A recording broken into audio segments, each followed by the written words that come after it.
days at the stick. From who's got it better than us to brick by brick. It's always the 49ers way, from off-season to game day. Yeah, we talk back. It's the 49ers Cutback.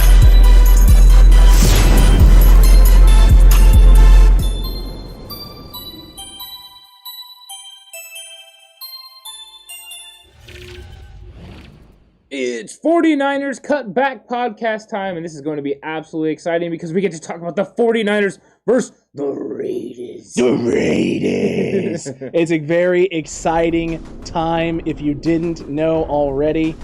Extremely exciting. This, Ant, is a huge, massive game for the 49ers. Not just in the sense that it's the frickin' Raiders, right? You have a big rivalry here between these two teams, but also the fact, right, that this is a situation in which it is the last opportunity for a lot of these players to make some sort of impact on this roster and on this team, for them to go out and be able to make this team, or at least put something on film, right, or on tape for someone else to look at these guys and pick them up. Yeah, that's the big part of it. I mean, that is ultimately what they're trying to do. Is you have the guys that are in competition to make this team, and then you have the guys that are trying to put out good film that way they can make another football team. It's going to be exciting. These guys are going to be out there playing with everything they've got, especially these guys that know they have a outside chance of making the 53-man roster. They're doing everything they can to keep their dream of playing NFL football alive and getting there. So this is going to be exciting. I can't wait for this game to happen. I think there's a little added aspect with it being the Raiders. It would be probably more important if it was a regular season, but it'll still be exciting. Absolutely. It's going to be extremely exciting. But before we get too far into all of this discussion around this game, make sure that you hit the like button right now. Make sure you hit the subscribe button. Share the video right now with the rest of the faithful, rest of the Cutback crew who isn't here. Let's get everyone in here. Let's have a great conversation, a great discussion about this game. And let's really dive in and preview this game. And because there's tons of storylines, tons of things to talk about, right? You got to see a little bit of the Shanna plan yesterday with this team. And now we're getting into a situation where maybe not key matchups, but there are definitely some key players and some key things to watch going into this game. What's the first thing that you're keeping an eye on heading into this third and last preseason game? I think the first thing I'm going to keep my eye on is this defensive line and how they're able to be out there, how much time they get working together, how many reps they get. This will be our first, kind of look at this defensive line in its full entirety. We haven't got to see that yet. We've had so many guys not playing in these games, whether it's Dee Ford, Nick Bosa, and Javon Kinlaw. Now they're going to be out there, it appears, and they're going to give the 49ers, a look into the future of what Detroit can expect. And I'm excited about that because that's going to completely change the way the secondary plays, the way that the linebackers are able to play, because they're going to have less guys on them. It's going to be so fun to watch. So that's what I'm looking for most, that impressive defensive line against the not-so-impressive offensive line of the Raiders. That is entirely accurate, and in fact, and it's so accurate that maybe there's a bold prediction coming because of how accurate it actually is. You'll just have to wait and see, Cutback crew. But that's a fair one. But obviously, the big thing to watch for everyone, and it's the thing, I might as well just get it out of the way now, right? Is quarterback watch. It's quarterback watch 2021 in week 3 of the freaking preseason, in which we may finally, for the first time in an NFL game, get to see the Shanna plan in action to an extent. I don't expect to see a lot of it, but watching what Kyle Shanahan tries to do with these two, the situations in which he's putting Trey Lance on the field, the situation in which he's putting Jimmy Garoppolo on the field and letting him run with certain players, certain teams, certain schemes, right, certain packages, is going to be very, very fun to watch. John Gruden is in for a world of hurt. That Raiders roster is in for a world of hurt if Kyle Shanahan decides to dive into the Shanna plan bag and start pulling out all the different toys, because there's a good chance now, Jalen Hurd, back-to-back days of practice, that you're going to get Jalen Hurd on the field. Elijah Mitchell ready to go. George Kittle getting some run, getting some snaps as well. This is terrifying. This is a terrifying prospect for the Raiders. If you're a 49ers fan, I know that you want to just argue over which guy is the starting quarterback. Forget about it. Move past it for like 5 seconds. Both guys on the field, both guys doing something, both guys being something the Raiders have to account for is going to be a major, major problem. Yeah, I wonder how much we see that in this game. I bet you we see it at least once or twice, just so they can get used to it. So they're not having to, do it for the first time against Detroit. So you're probably going to see it in the red zone. Hopefully Jimmy gets him down there, and then you see Trey come in and, he's been able to execute at a high level in the red zone, so this will be a great opportunity. Also, the Raiders defense would have to worry about the fact that he can run the ball or he can throw. It's just so many options for the 49ers, and the way that they're able to, basically scheme it up at that point is going to be interesting and fun. Seeing this first team be able to spin and work together is going to be exciting. But you're right, that is going to be a big storyline going into this game, is how Kyle Shanahan decides to use both quarterbacks in which settings. Is it 3rd and 2, here comes Trey, or is it 3rd and 7, here comes Jimmy? Depending on situation, he's going to be able to use them, and it's going to be interesting to see how he starts carving that thing out and what it ultimately will look like when we get into the season, because I don't know yet what it's going to look like. I think we have a little bit of idea, but until he actually goes out there and does it, it's going to be something to see. And this is something different than anything that's been done before. I've heard a lot of times that this team had 2 quarterback system, but I don't think anyone has had quarterbacks that were this good that played together at the same time. Not Steve Young, not Joe Montana. They didn't play together at the same time because that was a plan. The only time one came in for the other was because of injury or something like that. So 100% this is something different. It's something new. It's something fresh. Let's see what happens. Will it work? We don't know, but the only way you're going to find out is if you actually try it.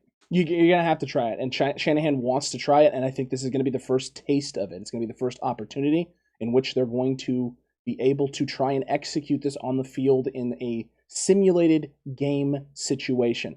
That's what I'm excited about, is him being able to actually, take this plan and put it to paper. The plan, right, that he's been talking about with this team.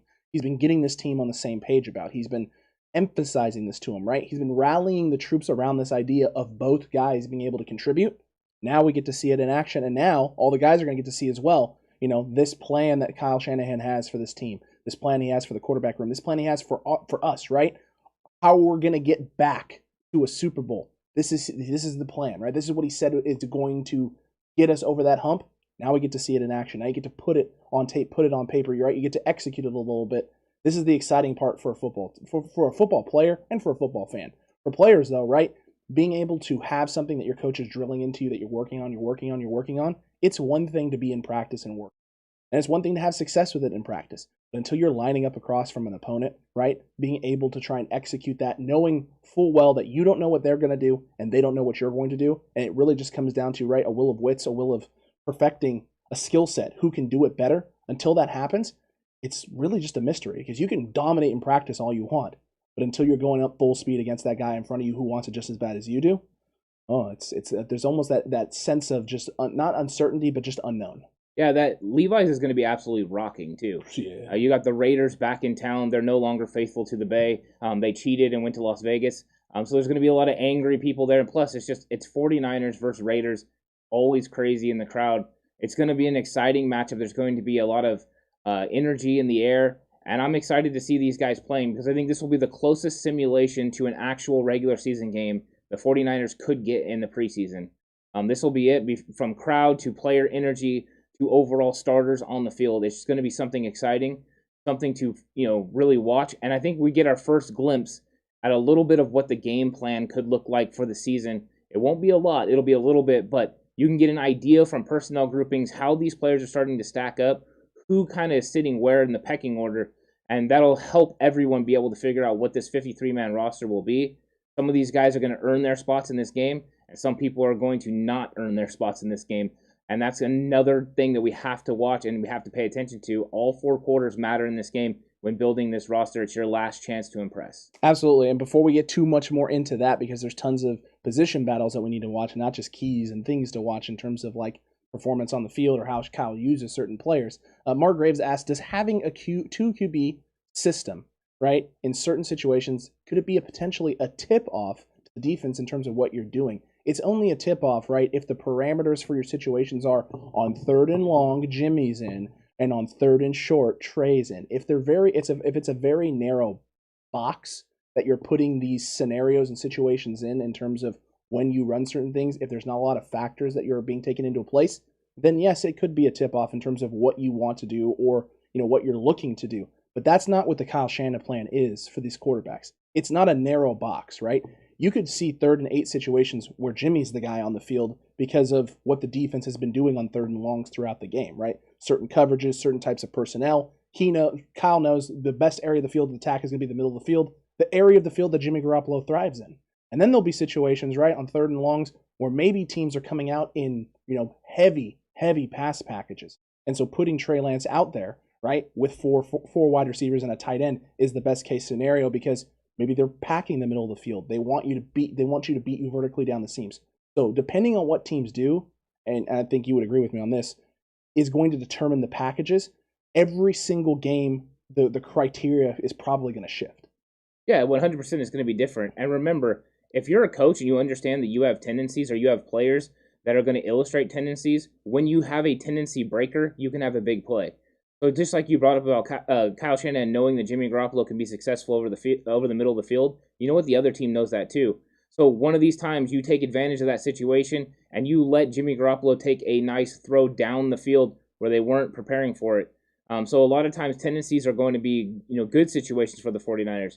Every coach pays attention to their tendencies and then figures out what they need to do to work. Could it be, a detriment at times if you're not paying attention to that? Yes. But they have actual coaches. That's what they do on your own staff is go through and make sure your tendencies, aren't obvious and aren't easy to, figure out. So this is going to be probably not a problem for them because I think that you're going to use these different quarterbacks in different situations, but it's not always going to be the situation you think. And as long as there's a little bit of guessing, as long as you have the fear that Jimmy Garoppolo can beat you deep or Trey Lance can beat you over the middle, then you don't have anything to go on. And the one thing is, you come in on 3rd and 1 and Trey Lance is in there. Yeah, you might stack the box thinking it's going to be a run because he ran it the last 2 times, and then that's the time he beats you deep because his strength is what? Running the ball and beating you deep. It's hard to cover both. So you're going to be in trouble. Yeah, there's a sacrifice somewhere, right? When you're trying to run short yardage and distances, that means you most of the time you have to pack the box, which means you're susceptible to get beat over the top because You're putting your corners in one-on-one situations and you're relying on your pass rush to get there. And as we all know, the 49ers pass rush is pretty much gosh darn elite and one of the best in the league, which means when you're practicing and working on the situations in practice, you're practicing against the best. So you're prepared for pretty much anything anyone could throw at you. Yeah, that's exactly right. They've been going against this defense the entire, preseason and training camp, and now they're completely prepared for what they're going to see. It is going to be an absolute letdown, the Detroit Lions and the Oakland Raiders, as Shanahan would say, sure. Las Vegas Raiders, because they are just not as good up front. And the 49ers are very polished and ready to go, and they're going to execute at a high level. I can't wait to see it, but this is not going to be a problem for them. They have definitely been working on this. Mike McDaniel kind of alluded to the fact they've been talking about this in meetings and planning it out. Every single player knew this was coming. Every single player already knew it was going to be Jimmy and Trey together using their strengths.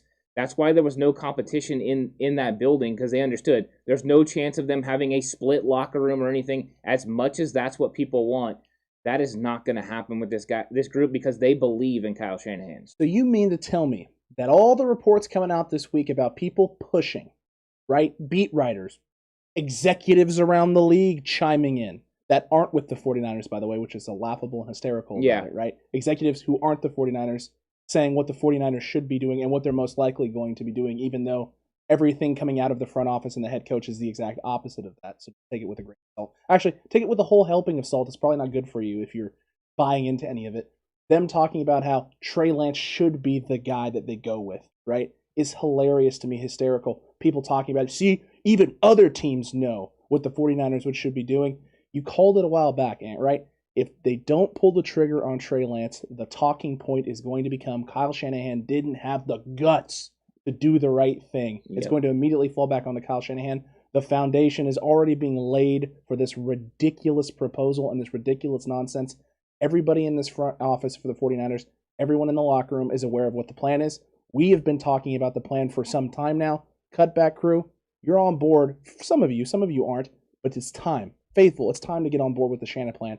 Both guys are being utilized this year. Both guys are going to have an impact on this team. There will be certain games where maybe one guy has more of an impact than the other or is relied on more based on the situation and the circumstance. But the Shanahan plan is happening. Get used to it, Faithful. Yeah, if we listen to those executives and the inner circles of the NFL, we would believe that Mac Jones was going to be the quarterback of the San Francisco 49ers. Also, that was an epic fail, and this is an epic fail as well. Stop trying to tell Kyle Shanahan what he is supposed to do. He knows his team better than anyone. He knows his offense better than anyone. He's going to decide who goes out there and play. And he said from the beginning, he's been so consistent that Trey Lance would not start until he was the best option for the 49ers.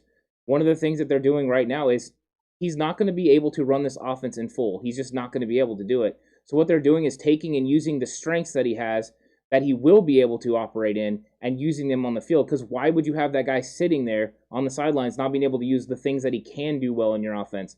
Go ahead and use those now. It makes no sense to do anything other than that. And people just can't come to grips with the fact it doesn't have to be either or. It can be both. The either or argument has gotten old very quickly, and there are people that are going to keep stamping and stomping until they try to get this right. They're not right. They're not going to be right. And now it's going to be Kyle Shanahan's fault because he just couldn't pull the trigger, because they can't admit that they were wrong because they didn't see it. And unfortunately, that's just how the cookie crumbles when you're talking 49ers football. There's one person and one group that makes the decision. And if you pay attention, Kyle Shanahan will always let you know what that is. He's very consistent, but people don't want to see consistency. They want to see clicks on their YouTube or on their stories or whatever it is. And that's not what it's about. No, that's not what it's about at all, right? It's about covering your team. It's about being able to talk about your team. And that's what we're trying to do here with this channel. And that's what we've been doing. Right. And speaking about talking about the team, man, it's a perfect segue. My goodness gracious. Look, there's a lot of positions still that are in flux. And some of the things that you need to be watching heading into this third preseason game, which is on Sunday, Mr. Johnny Coolwater. The game at 1 o'clock. At Sunday at 1 o'clock.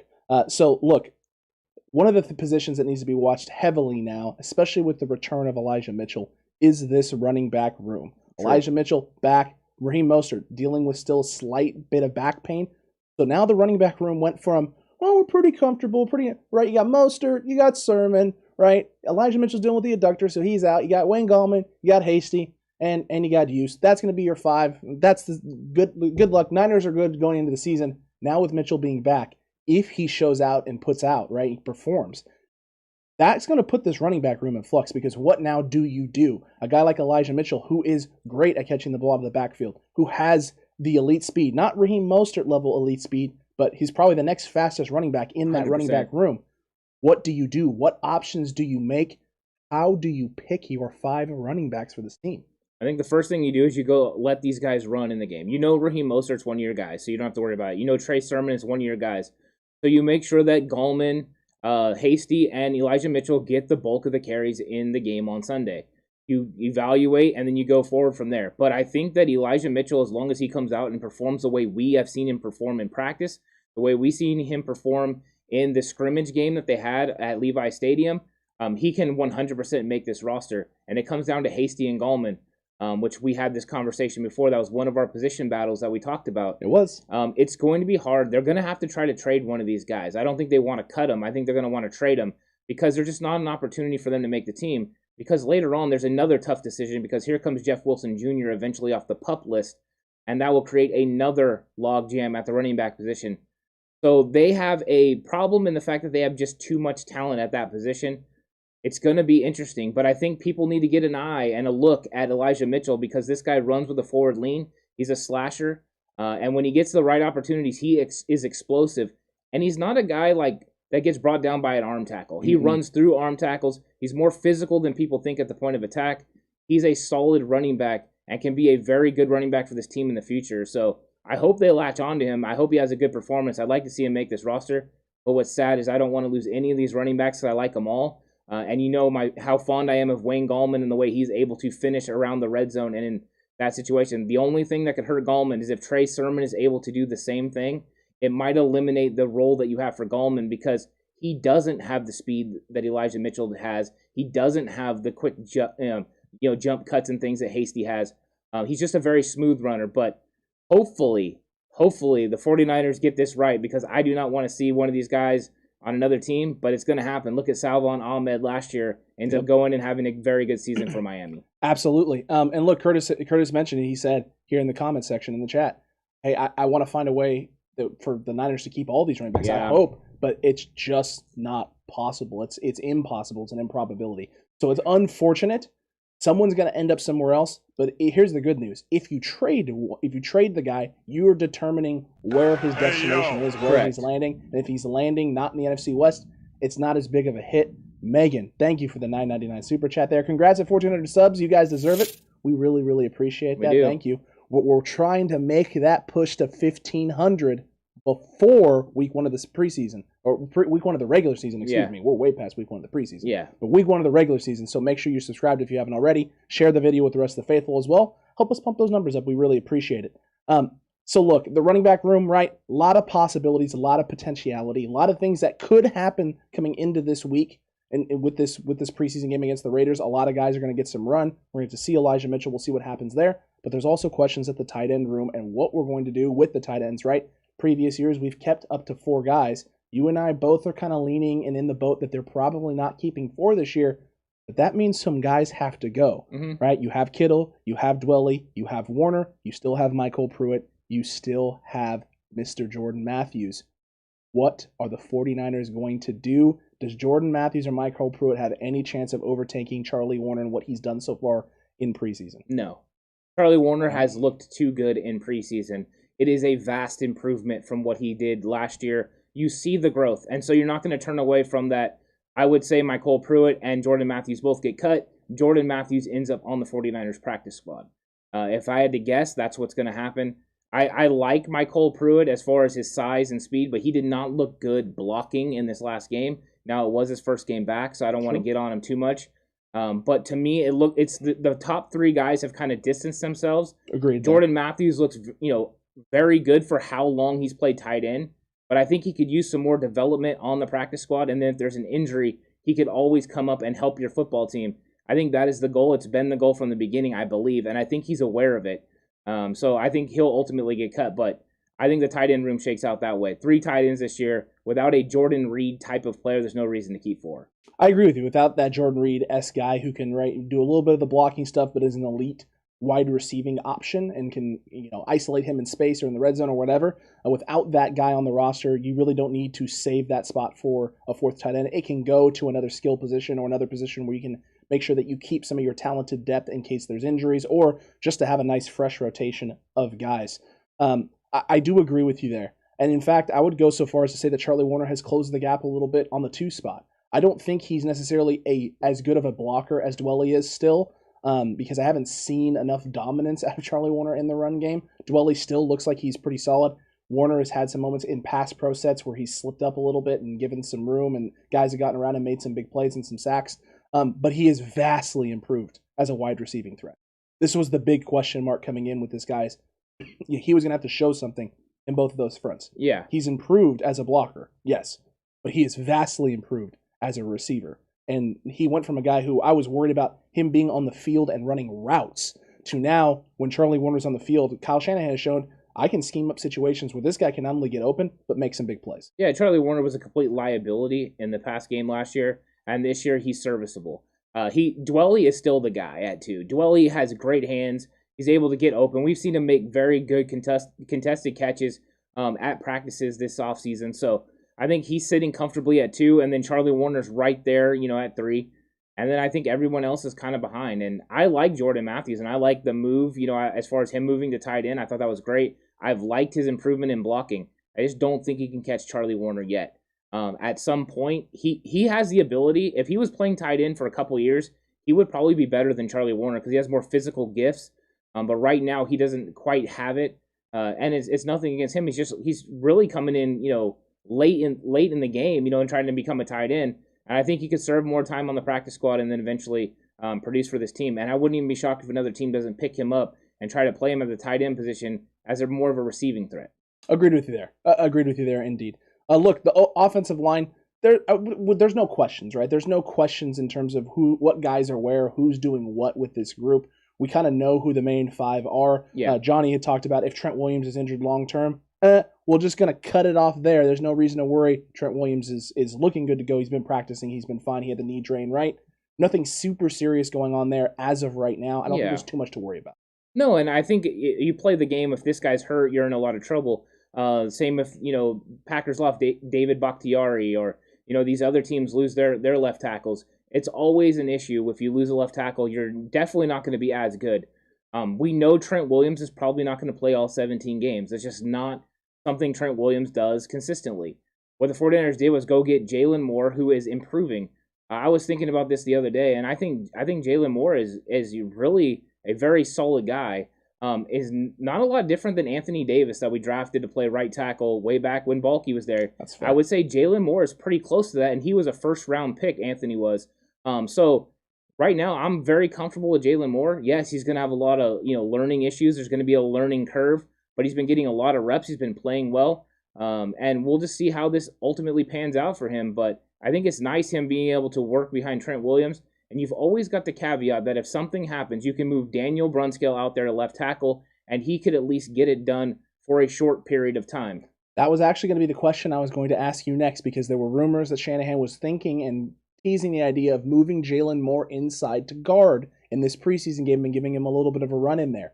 Could we see something like that with Shanahan in the back of his mind, right, going, if something were to happen to Trent short term, we could throw Brunskill out at left tackle and move slide potentially, right, if McKivitz isn't good to go or if McKivitz is filling in somewhere else, Jalen Moore on the interior at guard.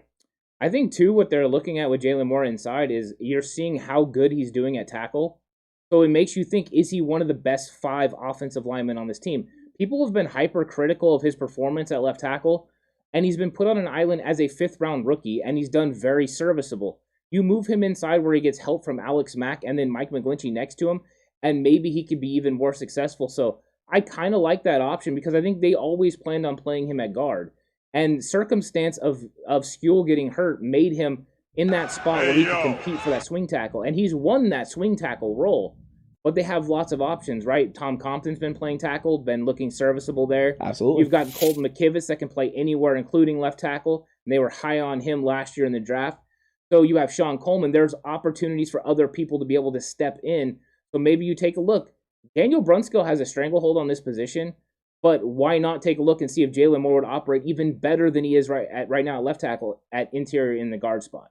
I don't disagree with you there. And Luke Luna with the $1.49 super chat there. Luke's getting his popcorn ready, folks, and the rest of you should too. Get your popcorn ready, for sure, because this preview show is just getting started. We haven't even gone over, Ant, one of the biggest questions still left with the offense. Because while some people may think that the quarterback position and the quarterback competition is the big question, that's just not true. That's exactly right. It's a big womp indeed. The biggest question is the filling out the rest of this wide receiver core.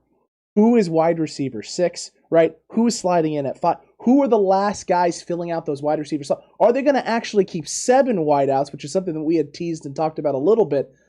Is it Richie James, right? Is it going to be Travis Benjamin? Is it going to be Jalen Hurd? But Webster, still a guy in the mix. And in fact, some 49ers fans still have them in the top 5 of wide receivers based off of the kick returning stuff in that first preseason game. You and I both, not in that boat. No. Never going to be in that boat, and that's A-okay. But what do you think needs to happen for some of these guys? Jalen Hurd specifically. We'll start with Hurd because that is your boy, and obviously. But then we'll move into Travis Benjamin, and then we'll move into Richie James after that. What do they need to do in this last preseason game against the Raiders to solidify a spot? Jalen Hurd needs to play. That's it. If Jalen Hurd plays and then has any sort of performance where he's contributing to this football team, and after the game they go to him and he says, "Hey, I feel great, I feel good," they'll want to keep him on the team because Kyle Shanahan has mentioned this before in a press conference that sometimes you just can't let someone go because you know they're going to get snatched up. He talked about almost losing Kendrick Bourne because they had to keep other people, and he didn't want to keep 7 wide receivers, but they didn't want to lose him, and they almost had to. This is that kind of situation where you just don't want to lose someone like Jalen Hurd.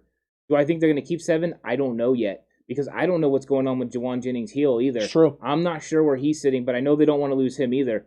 They've got some big, interesting decisions. But I think Jalen Hurd just needs to be out there proving he's healthy. If he gives any sort of help to this football team, he has a good shot to make it. 100%. And Luke Luna with the $3 super chat Big time. As well. Man, you are on fire tonight, sir. Luke's the man. He's always the man. Look, a couple of people heard the Jalen Hurd take already in the chat. Not very happy. And you know what? It's fine. Everyone is allowed to have a difference of opinion on this. Well, so we had Pinor who said if Kyle allows Hurd on the team, Kyle loses some credibility.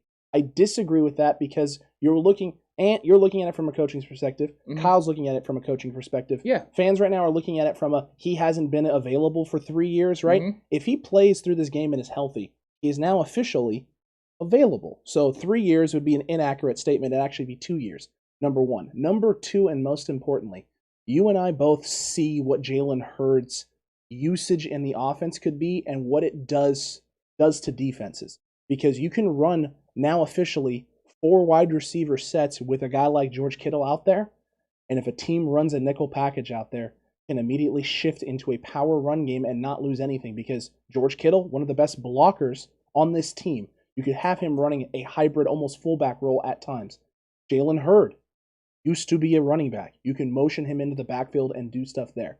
We saw what happened, right, when you had guys like Kendrick Bourne running the fly sweep type actions in this offense when guys like Ayuk or Deebo Samuel were on the field. There was absolutely no respect for any of those things. With Jalen Hurd in the mix, you can run packages with Deebo and Ayuk on the field and run Hurd on fly sweep actions and get defenses to force their hand, show their hand. You now have 3 guys who can execute and do the things that Kyle Shanahan wants to do in the horizontal offense at an extremely high level. It makes it that much harder to predict, that much harder to prepare for, and on top of that, you have a guy who can not only be a receiver, Ant, he can be a running back, he's a jump ball threat, he's 6'5", he's huge, he causes all sorts of problems for defense. Yeah, he's Deebo Samuel at 6'5", 230 pounds. There you go. And the thing is I've said this from the beginning. If he doesn't play, he doesn't make it, I take my lumps. I'm going to be out there saying, you know what, I was wrong. But you know what? The same energy is going to have to be kept when this guy goes out there and competes and makes the team. I will say this, though. You want Jalen Hurd on your team. And you know what Jalen Hurd did at practice yesterday? He had a couple of great catches followed by a nice fly sweep run. So you brought it up. That's how he can be used in this offense. Kyle wasted no time using him in practice the way that they would use him in a game. If he's healthy, you use him. He's too good of a talent for you just to let go because he maybe has a little bit of an injury a little bit of a hiccup right now. We don't also know, we don't have a glimpse into how they've been monitoring him and how they've been using him the whole time. Maybe some of this was part of the plan. I think we think part of him sitting was part of the plan early on in training camp. I know it was overhyped, but it's been overhyped about everyone sitting, right? Anytime a player sits, everyone goes crazy. Oh my gosh, here we go again. And so far, what has been proven, the 49ers have done an excellent job in being able to manage their veterans and making sure people are getting at their peak and being ready to play week 1. So we've had no really significant injuries since OTAs. So I think we shouldn't question what the medical staff and Kyle Shanahan have been doing. They have been hitting it out of the park right now. And I'm good with this. I'm good with everyone coming back at the right time and peaking. We wanted Kyle Shanahan to make sure he took care of injuries. You know what Kyle Shanahan's done a good job of taking care of injuries. Let's not also get mad at him for doing it the way that he's doing it. You got to pump the brakes. You can't have it both ways, right? Cutback crew. 49ers fans in general, this is part of the problem, right? We want everything to be a certain way. You're not always going to get it that way, so sometimes you got to let some things go. But hey, Jalen Hurd, definitely, if he goes out there and plays and performs and has himself a good game, he didn't have to have a great game. He'd go out there and make a couple catches and just get into the game healthy, get out of the game healthy. I think he probably locks himself up a roster spot, which means what in the world is a guy like Travis Benjamin going to have to do, Ant, if he wants to make this roster? Because you and I both have seen a lot of good things from Travis Benjamin in practices when we were there. Last week, he has himself a nice game against the Chargers. Now, coming into this third preseason game, I think he kind of has to put it all together, right? I feel like this guy's going to have to show something in the return game as a punt returner and potentially even as a kick returner. Maybe get some kick return snaps out there, do something with those. And in the receiving game, right, on the field as a wideout, we're going to have to see something out of this guy in terms of over the top, some deep shots, hopefully, potentially, and in the intermediate underneath kind of routes. We saw him have success last week against the Chargers, intermediate, middle of the field, short routes. Now, can he put it together and add the deep stuff over the top? We've seen it in practices. We know he can do it. Can it be executed in a game? And can he have some impact in the return game? If he's able to do both of those things in one showing in the preseason, is that enough? Yeah, I think he just has to make impact plays to give himself an opportunity to make this roster. Even then, is it enough? I mean, the way the team is built, once again, though, he could be another guy that benefits from a Jawan Jennings issue. If Jawan Jennings is not going to be healthy, they're just not going to be able to keep him on this roster. So Travis Benjamin has an opportunity to make this team, but he's got to go out there and seize it. You're right. He has to get opportunities where he gets behind the defense and makes big plays. Yeah, he's going to have to get the ball in the special teams game and make an impact. And so far, he's done it limited. Now, he did have some good plays against the Chargers, and he's going to have to stack upon that performance. He's looked very good in practice, but doing it in practice is one thing and doing it in a game is another. Hopefully, he'll be able to do it, but I don't think this is going to be a make and break for him. I don't think he can go out there and just have a lights out performance. I think it's going to be everything in totality, everything he's done in the offseason that's going to build for him. And unfortunately, there's just guys ahead of him right now that add a little bit different aspects to the game than he does. Somebody like a Trent Sherfield really went ahead and took his roster spot by how good he played. So the questions are, is Jalen healthy? Is Jawan Jennings healthy? Those are the big questions to whether this guy can make the team, because I do think he's ahead of Richie James right now. I agree with you. And that's the next one, the next big name, right, that people want to talk about is Richie James and what he would need to do. I don't know if there's enough that Richie James can do, barring people not getting injured. I think that's about the only thing that's keeping Richie James's flames of hope alive. Right. Is that because it's just been too inconsistent. Whether it's the return game and the average returns, right? The typical Richie James return that we've seen for years now, that's been the MO so far this preseason with the exception of one. And then he can't hold on to the football. He's been making a lot of drops in practices, in games, in crucial situations. I don't know if there's a path for this guy to still make this team. Yeah, you know what? I look at Richie James, and I think his receiver ability has really let him down, and that's going to not help him make this roster. And then with Simba Webster, I think he doesn't do anything in the receiving game. He's a good returner. And what has he made a big catch yet? A big play of any kind? Well, he had the reverse where he got 40 yards or whatever it was. Okay, so when you put the ball in his hand in open space without him having to get open by himself and catch the ball in the open field, then he's fine.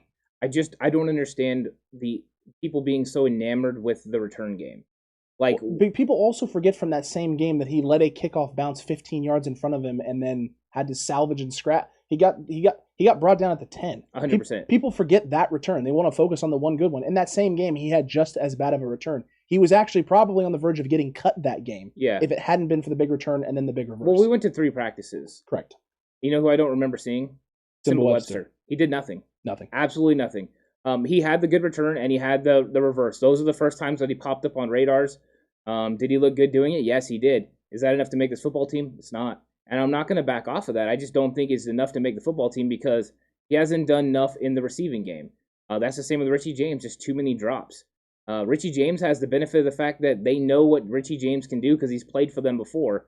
So hopefully that he has an opportunity, but I just don't think that he's going to ultimately make this team. I think it comes down to Jalen Hurd and Travis Benjamin for that 6th spot because I think Richie James and Simba Webster are more of return guys who struggle playing receiver, and I think they just don't have the skill set that the other guys do. The only thing that helps Richie James is he has the versatility and has at least proven to Kyle that he can do it. He has done it before, but definitely that's why River Craycraft is gone because they believe these other guys are just a little bit better. Simba Webster is going to have to return a kick for a touchdown to even have a chance to make this football team. It's going to take a very, very, very, very explosive game from Simba Webster in order for him to to propel himself into this conversation to be taken seriously, at least on this podcast. Maybe for some of you, that's not the case. And you know what? That's A-okay. That's totally fine. And we have no problem with Simba Webster. He's a solid player, but he's a guy that you cut and you put him on your practice squad. He's not a guy that if he's one of the top 6 receivers, you're not putting 6 solid receivers out there any time in the game. You have 5 guys and you have a return specialist. That's just the way it is.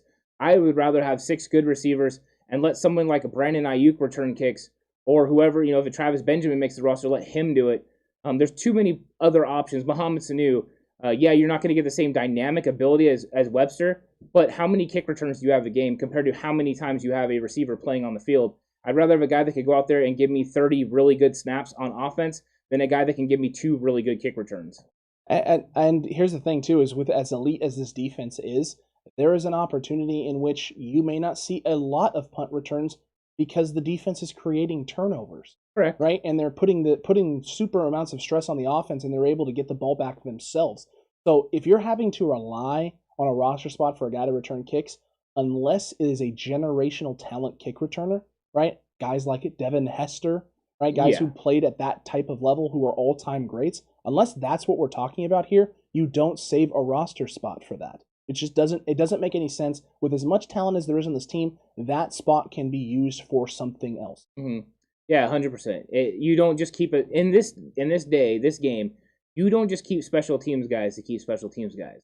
There's a reason that Blake Costanzo and those guys moved on when they were special teams aces. They kept going team to team because you can only keep how many special teams aces? Usually 1. You don't want to have to keep a guy as a returner. Now, if he is unbelievable, then yeah, you will keep him. But to me, he hasn't done anything. I mean, if you really think about it, has Richie James just had a similar return to the one that Simba had? So, True. I mean, they're kind of even in that department. Richie James has botched lots of kicks. Simba Webster's botched a kick. To me, this is just a little bit overboard on him. I just don't see it. I agree. It's just going to be very, very hard.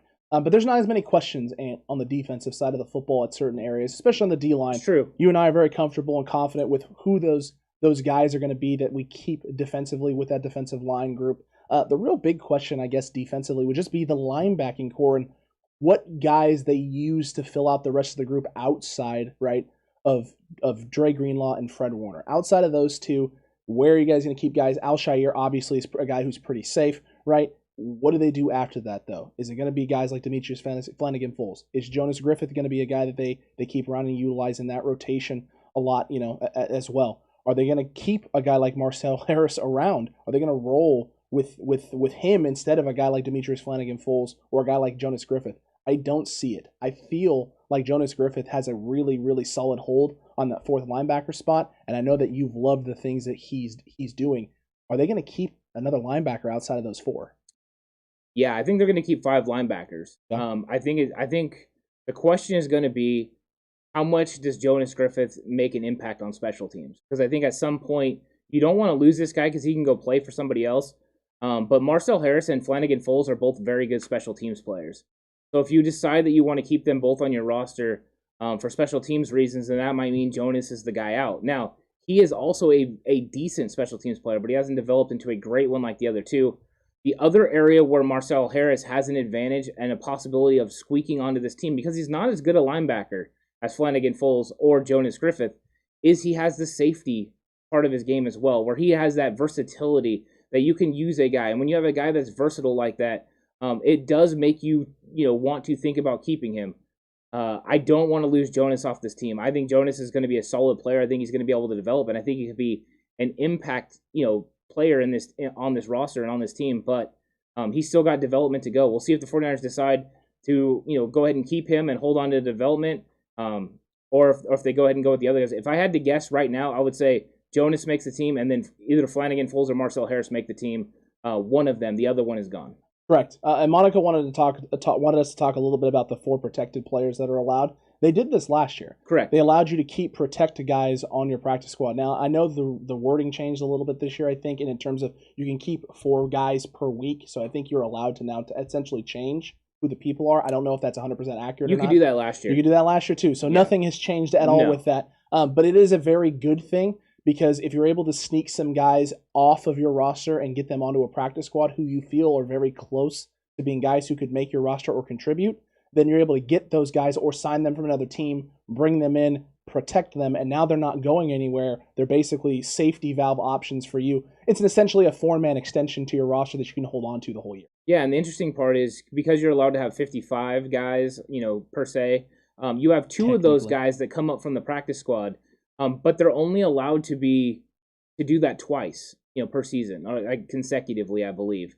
So it does make a lot of interesting things. They also had IR now go down to 3 weeks, so someone can go on IR and then come back after 3 weeks.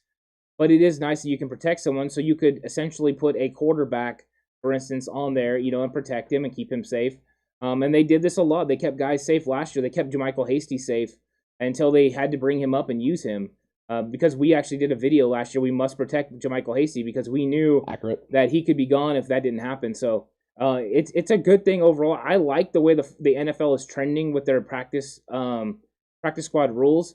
I think we need more of this. I think we do need limited IRs and stuff so you can stash people. I think the NFL knows that going to 17 games is going to change the dynamics of a football team.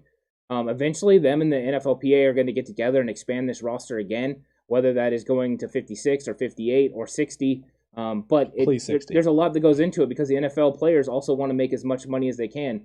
Salary cap only goes up so much, so you extend the active roster, you have to pay people more money, which means you make a little bit less. And NFL players like their money just like the owners do. So there's a lot of things that go into it. Maybe when they get to 18 games, that's when they officially get to 60-man rosters. But it's something they're working towards. It's going to happen at some point in time. It's just going to be a matter of getting the money to work with the amount of games that are playing, so there's enough money coming into the league, enough money going to owners, enough money going to the players, and then enough, right, for the expanded rosters. It's going to have to get deviated in that order specifically. Yeah. So patience and time, eventually that'll get there, right? That'll be very interesting when it does, because it's going to change a lot of how you put rosters together and the types of decisions you make, because now you have an additional 6-7 spots, 6-7 guys that you can keep around that you couldn't do before. Yeah, exactly. I mean, now you can keep specialists. Yeah, you can actually keep specialists on there, and see if you can use them in the certain situations, have them active. You can change, you can play. I mean, that's why we had some of the guys last year that were actually active for games that were on practice squad. And it is a big deal for them because they make more money. You make a lot less on the practice squad. You make more when you play in games.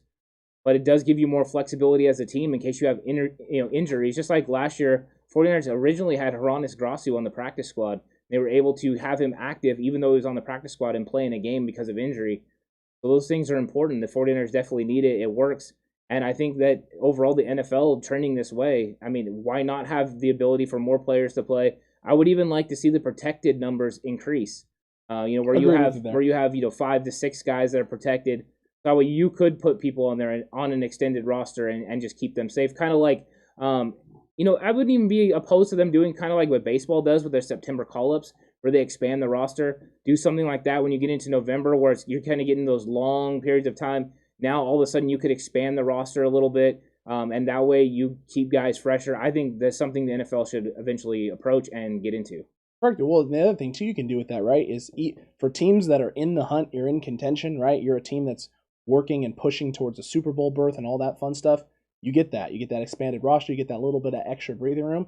And if you're a team that's in the rebuild, right, you're getting ready to rebuild, you can bring up young guys from your practice squad and see what they have and see if there's something worth holding on to with these guys going into the future. And that will also help you decide whether or not there's guys on your current roster that are a little bit more expendable, so you can make better business decisions for your franchise going down the road. Yeah, I agree 100%. I think this is all trending that way. That makes sense. It makes sense indeed, but we're not done talking about the defense yet. Well, we hit the linebacking core, and there's the 4 core guys, and Ant thinks there might be a 5th one as well. And you know what? You may very well be correct. It would also make sense if it is Marcel Harris, because of the versatility of him being able to play safety, as you talked about. It's also a guy who's very comfortable playing in the box as well with this team. So a lot of different ways you can use him.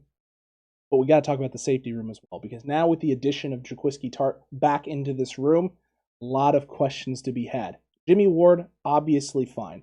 You had brought up and talked about in today's early episode, right, earlier this morning at 11 a.m. Pacific time, that if Jaquiski Tartt is healthy and is playing, he's the day one starter. What does that mean for the rest of the safety room?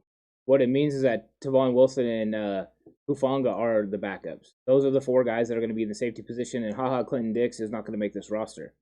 I just think that's about as clear as you can make it. Jaquiski Tartt is the day one starter. He's just that good. As long as he is healthy, you want him out there playing, because he is a very good player in the box. He's very good in coverage. Actually, a better player in coverage than Tarvarius Moore was, which makes no sense because Tarvarius Moore should be very good in coverage. So Tartt helps your football team, be really good as long as he's healthy. But you need him on the field, and that's why I think him coming back is huge. Tavon Wilson's played very, very good in training camp, enough that we believed he would be the starter until Tartt came back. Now that Tartt's back, he takes a back seat. But I think this is a good situation for the 49ers.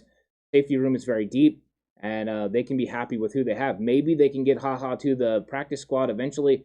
I mean, they can kind of get at, hey, you realize the injury history of what we have here. Maybe there's an opportunity for down the road. But I think that last position is down to Tavon Wilson and Clinton Dix.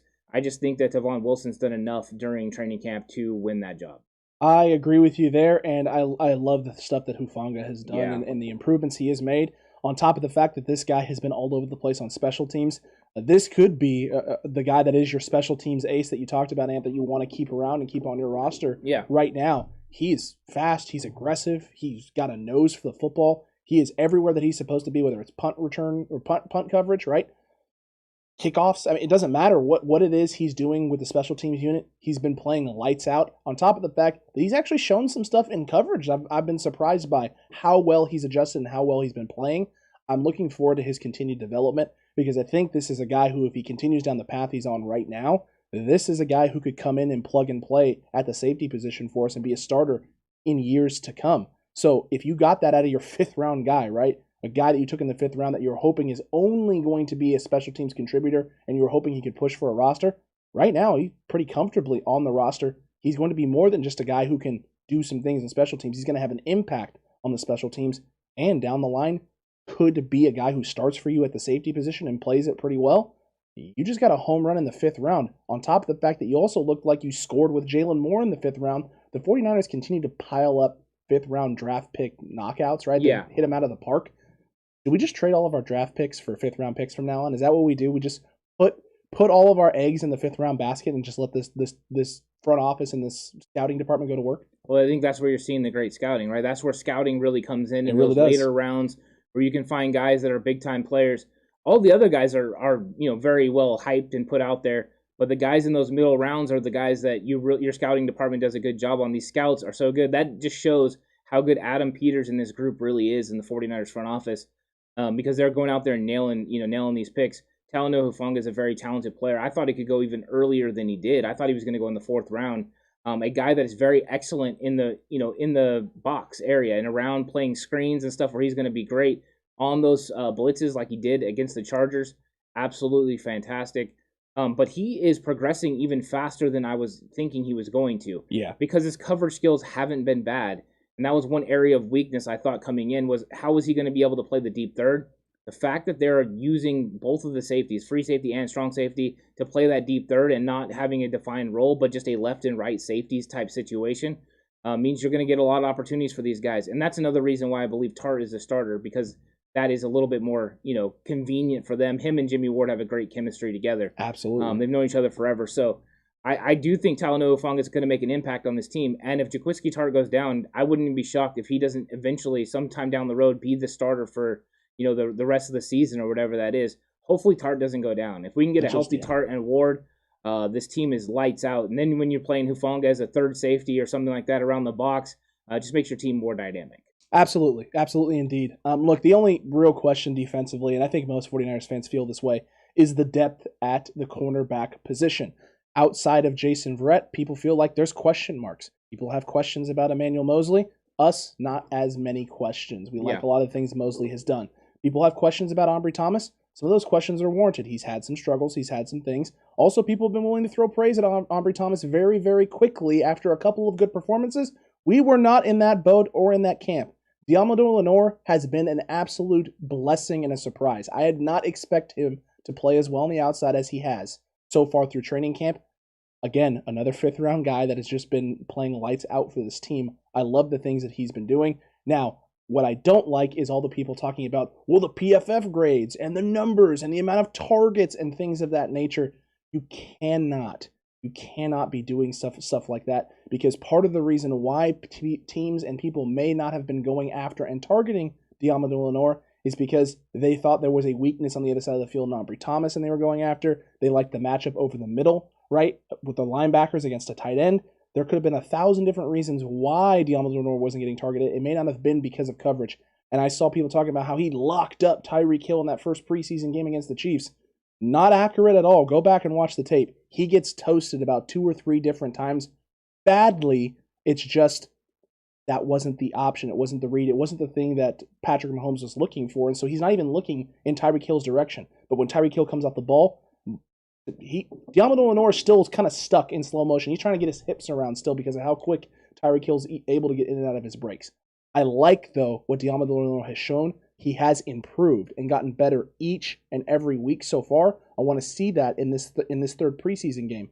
But we haven't really got to see a whole lot of K'Wan Williams. Haven't got to see a whole lot, right, of Jason Verrett or really Emmanuel Moseley. So the 3 guys who are your main defensive backs going out there, haven't gotten to see a whole heck of a lot of them, including Dante Johnson as well. People don't realize how well Dante Johnson's been playing. He's been playing great, and he's been looking good in practice as well. There's just no footballs going his direction. Dante Johnson, up until recently, I know there's a lot of hype surrounding Diamador Lenore. I believe Dante Johnson's been the 3rd cornerback on this team. Obviously K1 I have is the first nickel, so he would be Correct. 3rd in that, But, I'm talking about outside corners. He would be the 3rd guy behind Moseley and Verrett. Those guys are the starters, and then I believe it's Dante Johnson after that. His skill set has been very good, and you haven't seen great play from Ambry Thomas, but he is definitely developing from all the time that we've seen him until now. he was going to need that because he had took that year off. He was going to need to really improve. When we were going through the draft process, you know this, I liked Diamador Lenore more than I liked Ambry Thomas. Diamador Lenore was actually in our top picks for corners. When we did our cornerback breakdown of guys, he was right on the back end of our guys to watch. He was a member of the Bang Bang Hood gang, right? Between him, Trill Williams, basically all of the Syracuse defensive backs, and Thomas Graham Jr. was another guy that I specifically liked out of Oregon that's been playing pretty well as well in the preseason. But Diamador Lenore, we were stunned when he was there in the 5th round and we got him. I was like, this feels like a steal to me because I thought this guy was going to go earlier. Yeah, I was happy with that pick overall. Ambry Thomas, it took me a little bit more warming up to do. Because I wanted somebody else. What? You didn't want Paulson Adebo? Who wants Paulson Adebo? I definitely wanted him. John Lynch wanted him too. He even said so. The Saints also wanted him really badly. Everyone wanted him. No surprise. But I think Ambry Thomas just needs time to develop. He's got a nice skill set. But it's nice that Diamador Lenore is panning out because when you draft 2 corners in a draft like that, more than likely only one of them is going to pan out, and sometimes none of them. So the fact that he's panning out is a good sign. It is interesting that he moved inside to nickel this week, and he's getting work at the nickel corner spot. So maybe they're trying to figure out how this roster is kind of going to be planned out. So it looks like he's going to be the guy that plays inside behind K'Wan Williams, that's what we thought initially when he got drafted. They're finally getting to that now. So he must have impressed them enough on the outside that they think it's time to move him inside. The thing is, they said it's a whirlwind. He's having a hard time picking it up because it is a different world playing in that slot. But that's another reason why Dante Johnson's valuable to this team because he can do both and did so serviceably last year. Mm-hmm. So you might have to hold on to him. And the thing is I don't think they want to hold on to 6 corners. They want to have 5 corners. But because Ambry Thomas hasn't played to the level that you would like, playing him as the 5th guy might make you a little nervous. It's a little risky, and I mean, here's the thing: 6 guys probably. I would say it's 6 guys. Yeah. Do you see any world in which the Niners let Dante Johnson go and he can somehow make it to the practice squad and get stashed? Because I don't see that world. They've done it before. They have, but he hasn't played the way he's played in this preseason and in training camp. Right. Like in those past years where he was able to get down there. Do you think there's a team out there that wouldn't be looking at that and going, well, let's take a chance on this guy? Yeah, maybe. I mean, that's the thing you have to weigh out, right? You have to weigh who you could actually get to that practice squad, who you can cut loose. I mean, last year they had to cut people. Jamar Taylor they had to cut, and they ended up bringing him back. Sometimes you just have to take chances. But I think they ultimately want to keep him. Can they make this roster work? Who are they going to have to cut? Because getting it down to 53 is going to be a bear because you have to keep guys at certain positions, and you want to make sure you keep 10 defensive linemen because that's kind of the lifeblood of your defense. 100% is the lifeblood of your defense, and another guy who's in the lifeblood of your defense is Jason Verrett. And Johnny just brought this up that he might be one of the more important, more valuable members of this defense. Oh yeah. You also brought up, Johnny, that if he goes down, we could be hurting bad. That's true, but that's true for pretty much any position. If Trent Williams goes down, it's the same thing. If Fred Warner goes down, it's the same thing. We lose Nick Bosa again or something of that along those lines of that nature, we're in trouble. Any time that you have an elite caliber player on your defense or at a position, right, where they're head above heels better than everyone else at that position, and you lose them or they drop off or they get injured or something along those lines, you don't have them, you're going to suffer in some way, shape, or form. Look what happened at the quarterback position last year. I know Jimmy's not elite in most people's eyes and in 49ers fans' minds right now, but there was a vast difference between Jimmy Garoppolo and what we trotted out there behind Jimmy Garoppolo. When Raheem Mostert wasn't out there, the running game didn't hit the same on the outside, right? Trent Williams was in there, running back. The running room is not the same. Center position when we didn't have, right, Weston Richburg out there, and then Daniel Brunskill goes down. It was a cluster F of epic proportions for this O-line last year. You cannot be missing guys, key important players, starters at a position and not feel the impact. Yeah, and I think that's another reason why Dante Johnson has an opportunity to make this team. Because if Jason Verrett goes down, I think you can feel very comfortable. Dante Johnson's a veteran that knows how to play football and knows how to play the 49ers scheme. We've talked about Diamador Lenore still learning. Has he showed great flashes? Yes, but can he hold up to a 17-game season if something was to happen? I don't think so, not yet. So that might be a reason that he ultimately makes this football team. And I'll be okay with that. Overall, we saw him start football games last year. And in fact, if Dante Johnson would have started the game against Miami and not the complete dumpster fire that we did start, there's a good chance that game would have been at least a little bit closer, not out of hand so soon. We were still going to lose that football game just because they came out and executed and we didn't, but it wouldn't have been as bad as it was. So Dante Johnson is at least a serviceable corner in this league, somebody that can get you by if Jason Verrett misses 1, 2, 3 games at most. After that, you don't really want him starting, but until these young guys are able to take that mantle, he could be that bridge guy. Agreed with you there, and how dare you bring up Brian Allen's dumpster fire performance again. It's so sad every time this happens. Look, I'm just excited. I'm excited to see this game. I'm excited to see this. You brought it up a little bit earlier at the very start of this, right? Our defensive line going up this, whatever this is, the Raiders have put together for an offensive line. Derek Carr a few years ago was a broken car. Everyone remembers all the memes, him down the field, the Simbas, get up, and all that stuff. And it was a fun, good laugh and all that stuff. And you wish Derek Carr the best. Comes back last year, statistically has a really good year, but the Raiders kind of waver and wander. And now he's got this O-line. They've waived a couple of guys. They got a bunch of new faces and new pieces in there, along with a young, try-to-rebuild secondary on the defensive side of the football. We'll see if that pans out for him. But this D-line is going to be testing this Raiders O-line. The pressure that they can put on the Raiders and Derek Carr early is going to be very, very important. I want to see how this new front, right, fares against this vaunted Raiders run game and Mr. Jacobs. I want to see if there's anything to it, because that has been one of the weaknesses in the past with this defense, right, is the interior run game and people being able to establish an interior run presence. We don't think that's the case.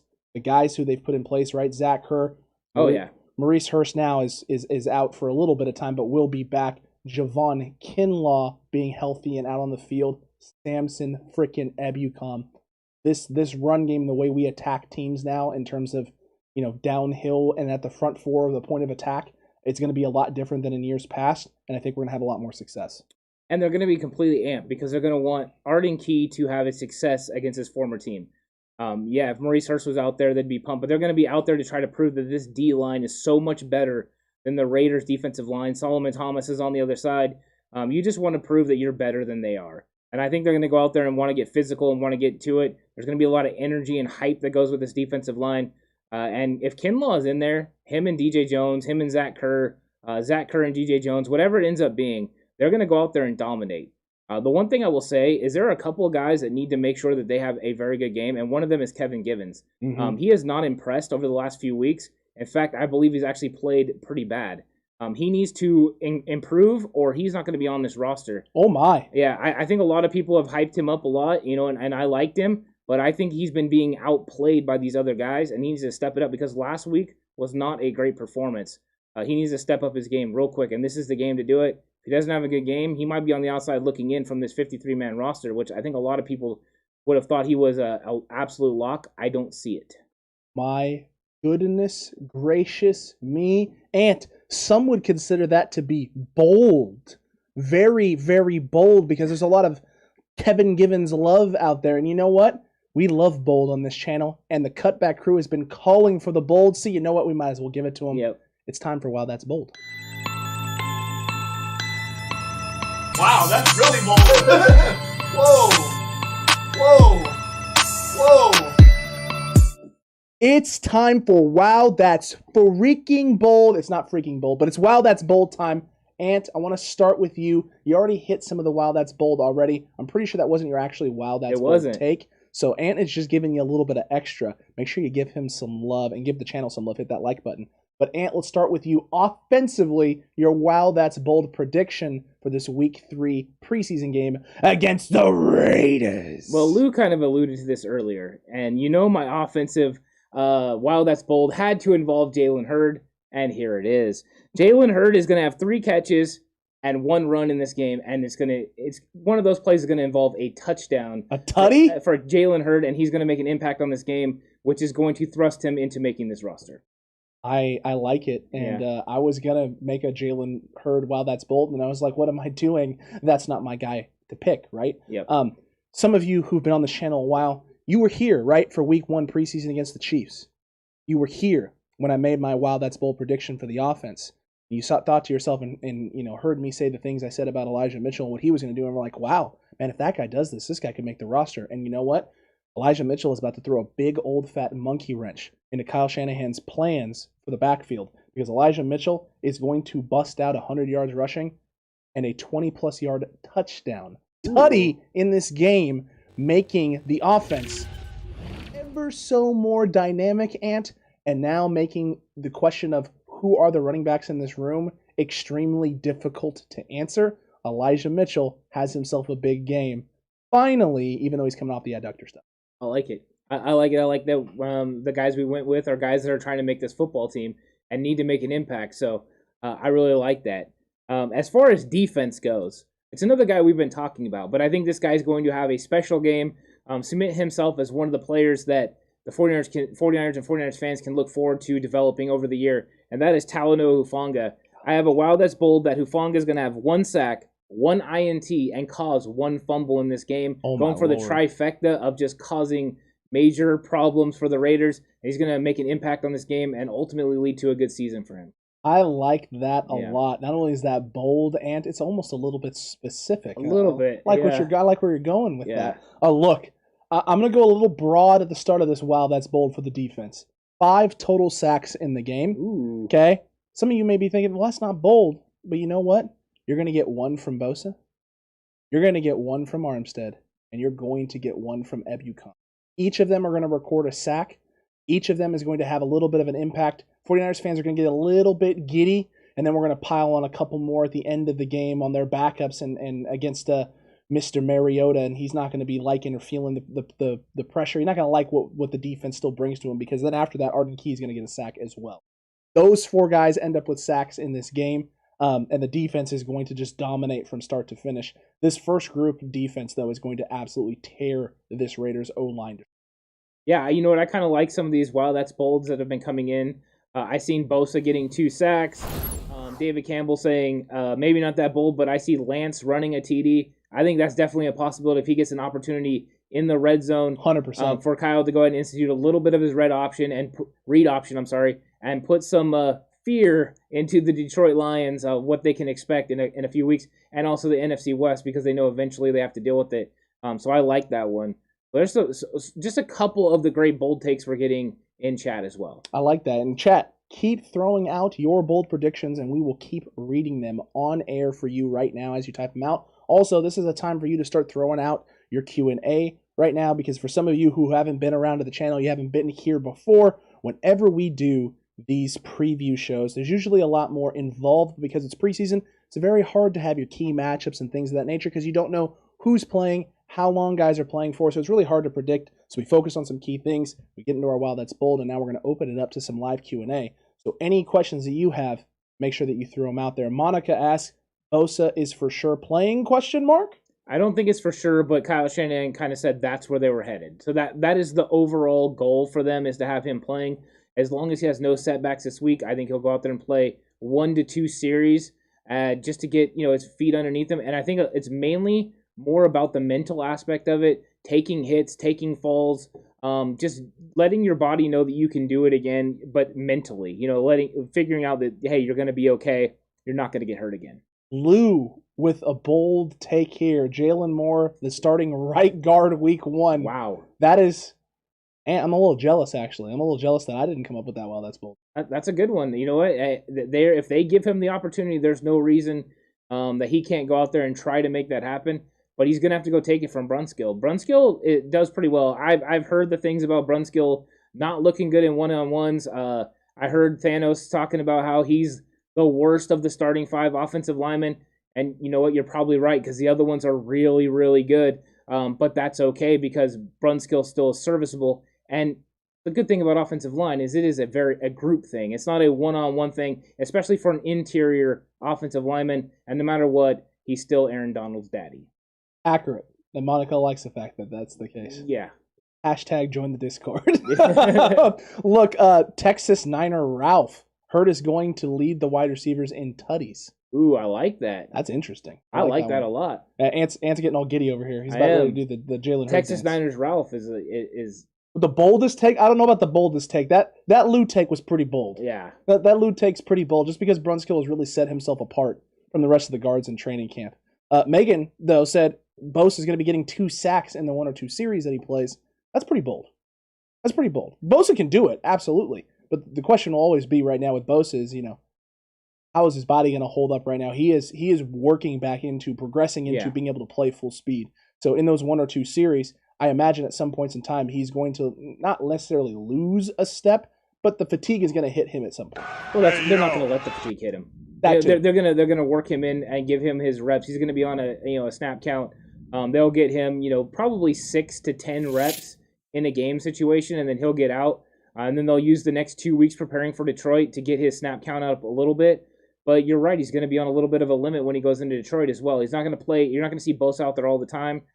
That's why you need players like Arden Key, Armstead, and those guys to spell in Ebucom. But they'll have a nice rotation to where when he's out there, he can be very successful, and when he's not, he can rest up for those times where he can be. That's it's very true indeed. Luke Luna with the $2 super chat again. He's been saying this before we had Chapman on. Mitchell is going to be a problem. He believes in Elijah Mitchell, and I like it. If this guy's healthy and can get out there and do some stuff, that's going to be key and crucial as well. David Campbell with the $4.99 super chat. His bold take, Hufanga is a future straight beast and hurt business recipient. I love it. I love it too. Connecting it to the recap shows, 100%. which are Mondays. Usually at 11 a.m. You don't want to miss those recap shows. They're glory. Yeah, and I see Sac Francisco says Jimmy G will have 2 TDs, 1 rushing and 1 passing. That's incredible. The bold takes are flowing in now, right? The bold takes are wonderful. Because you have Sac Francisco saying that, and then you have Gary just above that saying Jimmy's going to run for 2 first downs. I like it. Trying to demonstrate that he can be the mobile guy in this system, and that the Shanahan plan can include Jimmy G running some read option, maybe. I want to see Jimmy Garoppolo do that, and then point at Trey Lance and be like, "Where are you at?" That's what I want to see. You better step up, kid. I'm coming for you. You know who's going to be the most excited when Jimmy does that? Trey Lance. That's accurate. Because those 2 guys are really feeding off each other. I kind of like that dynamic. I like it a lot, too. Demonic Angels bold take. Ambry Thomas and Diamando Lenore get a pick. Hufanga gets a sack and causes a fumble. Woo! I like those. I'll tell you, if that happens, that is shades of 1981, right? With that great secondary draft. That would be wonderful to have that type of situation happen, and it could. It definitely could. True. Jag with one as well. He said, "Hey, TCC family, how's everyone doing? We're doing just fine, my guy."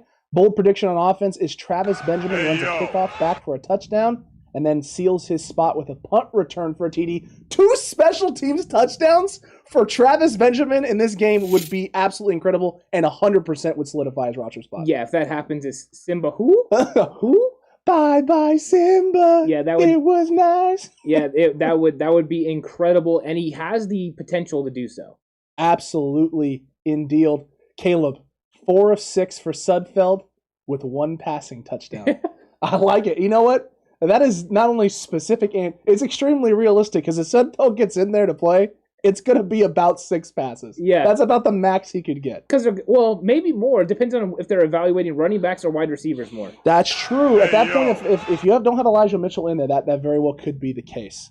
We missed Megan's $1.99 super chat. Kittle with 2 tutties. Can't wait. That's a bold take. I like it. Hey, if he's producing in the red zone, that's big for the 49ers. Absolutely. And then Luke Luna with the $2 super chat. Again, Luke, you freaking monster. If Hurd has 3 big catches, he makes the active roster.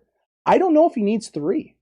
I really don't know if he really needs 3. I think he needs to go out there and just make a few and then him be utilized in some other areas, right? If they utilize him in some running situations, move him in the backfield, get him a couple carries, right? Or some fly sweep stuff, and he's able to go out there and execute and maybe even do some stuff on special teams. I think he pretty much solidifies it. Well, me and Luke are on the same page. I said 3 catches with 1 run and 1 touchdown out of those 4 touches. I think 4 touches is very realistic, and I think the biggest part for Jalen Hurd is after the game going to Kyle Shanahan and saying, "I feel absolutely wonderful. There's nothing bothering me. I'll see you in practice on Wednesday." Look at this knee. It's great. Look at it. It's incredible, right? It's whether it's falling off or not. Just look at Coach and say it's good. Coach, it's fine. Yeah. It's all good. And then he hops in the ice bath and cries himself a little bit because he's in so much pain. Jag, bold prediction on defense. Contavious Street gets 2 sacks. And then, oh my gosh, and he goes extremely specific. Causes a fumble. He picks it up and then laterals it to Kerr for a touchdown. That is dang near horse levels of bold if you remember all the way back to last season in 2020, where we had our preview show, 49ers versus Seahawks, and Horst made the prediction that Russell Wilson was going to throw a pick that was going to bounce off of 11 different helmets before the Niners picked it off and returned it for a touchdown during our Lock It Up segment of that week. Wasn't even while that's bold, it was Lock It Up. That was extremely bold. That was one of the more bold, specific takes I've ever seen. That's getting dangerously close, Jag. Yeah, you get asterisks next to those. Asterisks for the rest of the season of Lock It Up, too. That is extremely bold, and if it happens, I'll love it because I would love to see Kerr do an end zone dance. Oh, man. You love to see a fat guy score because then you get to see a fat guy spike and then a fat guy dance. He's just so fun. He really is. Zach Kerr knows how to have a good time. Him and so DJ fun. Jones have been absolutely fantastic. Practices when we see them interact, and then that brick by brick where you get them both on the microphone having a good time, dancing it up. It was good stuff to see. Yeah, it's good stuff. Trickster with his first bold take here. I like it. Bosa with the pick six. We've almost seen Bosa have a pick six already, right? Carolina Panthers game in 2019. He almost pulled it off. I really thought he was going to do it. I thought it was happening. I was standing up screaming. But very well could be the case. Gets it against the Raiders, right? And then makes John Gruden regret ever having let go of Mac. Which, by the way, did you hear that report that the Raiders apparently inquired from the Bears about trying to get Mac back? Yeah, I'm not surprised. And the Bears laughed at them and hung up the phone. I would laugh too. I don't even know if I would laugh. Hey, you know what? The Raiders turned down a great offer from the 49ers, a better offer than the Bears gave. So it's true. I believe this is what they get. Yeah, not only is it what you get, it's one of those things where if I was the Bears, right, you pick up the phone and it's Gruden or Mayock over there. Hey, so Mac, we'd like to get him back from you. Oh, honey. Oh, honey. Can't believe Tommy Huxley's got the 49ers winning 21-0. It's bold. Goose egg of the Raiders, and I like it. Goose egg and 3 tutties for the San Francisco 49ers. The question now, Tommy, is who's scoring those tutties? Yeah, well then that makes your kind of bold take where it's specific. Gotta be a little bit specific. Texas Niners Ralph, Lance breaks off an 80-yard run. I like that. I do. Very well could happen, especially if you find yourself in a position, right? 3rd and short, San Francisco on their own 10. Trying to extend the drive. They bring in Trey Lance after Jimmy Garoppolo just completed a nice 6-yard pass right to George Kittle in the middle of the field. Set themselves up with a 3rd and 1. They bring out the spread, right? Full spread. They got 4 wideouts out there. They got George Kittle out there with these specific again. Real specific, right? They motion a guy like Debo in the backfield, run a little read option, and then Trey pulls it and rolls it on the outside. It could happen. It very well could happen. Well, yeah, I mean, it could happen. It could happen with him dropping back and just busting a scramble up the middle. The one thing I'll say is it's really hard to go 80 yards as a quarterback in this league because those DBs are really fast. They're usually pretty gosh darn quick. A bold take, too, from Tommy Huxley. Tasty Hasty takes it 50 yards to the freaking house. I like that. We both know that says freaking. Yeah, I love that. I love that. I hope he has a good game. I really do. I hope so as well. Lee Demon Hunter, is Kinlaw playing? Because if Kinlaw's playing, his bold Kinlaw take is that he's going to have a sack. Ebicom is also going to have a sack if he's playing. Lee is hopping on the Alex bandwagon train over here because I said Ebicom 1, Bosa 1, and Eric Armstead 1. I didn't put Kinlaw in there because I wasn't sure if Kinlaw's playing. But if Kinlaw's in there, he's getting a sack. I think they would like him to play, but I don't know if he's going to play. They have not said one way or the other. Kyle Shanahan basically just said he wants the starters to play. So what we're going to see, we don't know yet. But you would like to think that all these guys are going to get in there for a couple series. I want to see at least one from these guys. And I want to see, right, we both want to see one that's that ridiculous light speed package that's got Ebukam out there, it's got Ford out there, it's got Bosa. They did it at practice today. Oh my Lord Almighty! We'll talk about it in tomorrow's episode. We'll talk about it in tomorrow's episode. And yes, Jay Ellie, Jalen Hurts getting a touchdown. Of course, he's getting a tutty. What kind of question is that? Oh yeah, he's absolutely 100% getting a tutty, and in fact, he gets some nice tutty emotes just for that there. And speaking of emotes, Ant, speaking of just growth on the channel and just things that are going on with us. Look, we've been growing a lot. The Cutback crew has been absolutely incredible. The support that all of you have been throwing out has been great, and we've always been trying to find a way to grow the community, right? Add more things to this channel and add just more content for you. And so we're going to be starting to do that. Those of you who've been in the Discord and have joined the Discord, and that's in the description down below, as well as right now popping up in chat. We've been teasing certain things. We just released our for Fantasy Football League. We just released our Madden League. Signups are going on right now. You can find those in our community section. You can find them in the comment section. You can find them in the description as well, or in the Discord. We're we're also getting ready to release channel memberships on YouTube as well as a Patreon. Yeah, we're going to get into Patreon where we can do our film breakdowns and also exclusive shows. We teased a Cutback in Time on YouTube. YouTube not a huge fan of what we do with it, No. but it's going to be moving over to Patreon, and it's going to be available once a week. There's going to be an episode there.